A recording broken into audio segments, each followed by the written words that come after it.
Hello everyone, welcome to CSB IAS Academy. Kakrapar అణువిద్యుత్ project Kakrapar nuclear power project 3 న్యూస్లో ఉంది. So న్యూస్లో ఉండడానికి కారణం ఏంటి అంటే ఈ ప్రాజెక్ట్లోని న్యూక్లియర్ రియాక్టర్ క్రిటికాలిటీని సాధించింది. సో ఈ సందర్భంగా ప్రైమ్ మినిస్టర్ నరేంద్ర మోదీతో పాటు చాలామంది ప్రముఖులు న్యూక్లియర్ సైంటిస్ట్స్ని అభినందించారు.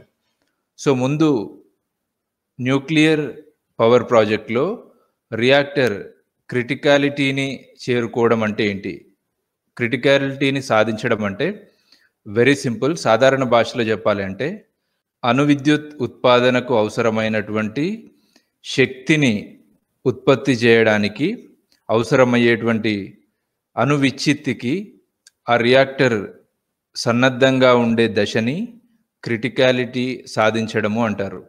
ఇంకా సాధారణ భాషలో చెప్పాలి అంటే ఒక న్యూక్లియర్ రియాక్టర్ సాధారణ పనితీరు దశకు చేరుకోవడాన్ని క్రిటికాలిటీని సాధించడంగా చెబుతారు.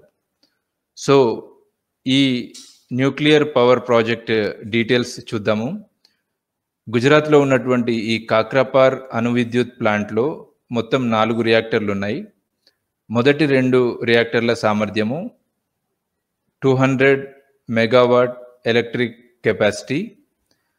Reactor third reactor and fourth reactor వీటిది 700 మెగావాట్ ఎలక్ట్రిక్ కెపాసిటీ. సో ఇప్పుడు మనం డిస్కస్ చేస్తుంది ఈ థర్డ్ రియాక్టర్ గురించి అన్నమాట.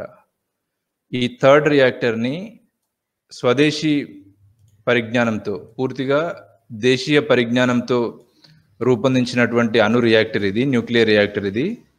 భారత అణువిద్యుత్ సంస్థ nuclear power corporation of India limited ఆధ్వర్యంలో దీన్ని నిర్మించారు. సో ఇప్పుడు పూర్తి దేశీయంగా రూపొందించింది కాబట్టి ప్రైమ్ మినిస్టర్ నిన్న ఈ అంశం గురించి ప్రస్తావిస్తూ మేక్ ఇన్ ఇండియాకు ఇది ఒక షైనింగ్ ఎగ్జాంపుల్గా మెన్షన్ చేశారు ప్రైమ్ మినిస్టర్. ఇప్పటివరకు మన దగ్గర భారత్లో ఉన్నటువంటి మనం రూపొందించినటువంటి రియాక్టర్ల సామర్థ్యము 200 మెగావాట్స్ ఎలక్ట్రిక్ నుంచి 540 మెగావాట్ ఎలక్ట్రిక్ కెపాసిటీ వరకు ఉన్నాయి. సో దేశీయంగా రూపొందించిన రియాక్టర్లలో ఇదే అధిక సామర్థ్యం ఉన్న రియాక్టర్. అట్లాగే ఇప్పటివరకు మహారాష్ట్రలోని తారాపూర్లో ఉన్నటువంటి రియాక్టర్ అతిపెద్ద రియాక్టర్గా ఉండేది. దాని సామర్థ్యము 540 మెగావాట్ ఎలక్ట్రిక్ కెపాసిటీ. సో ఇప్పుడు మనం డిస్కస్ చేస్తున్నటువంటి ఈ కాక్రాపార్ రియాక్టర్ ఇది pressurised heavy water reactor. So ఇందులో యురేనియంని ఇంధనంగా వాడతారు, అట్లాగే హెవీ వాటర్ భార జలాన్ని కూలెంట్గా వాడతారు. భారత్ ఈ న్యూక్లియర్ బేస్డ్ పవర్ కెపాసిటీని పెంచడానికి ప్రయత్నం చేస్తుంది. ప్రస్తుతం దేశంలో 6780 మెగావాట్ల ఎలక్ట్రిక్ కెపాసిటీ ఉంది. 2031 నాటికి 22,480 మెగావాట్ ఎలక్ట్రిక్ కెపాసిటీ సాధించాలన్నది లక్ష్యము.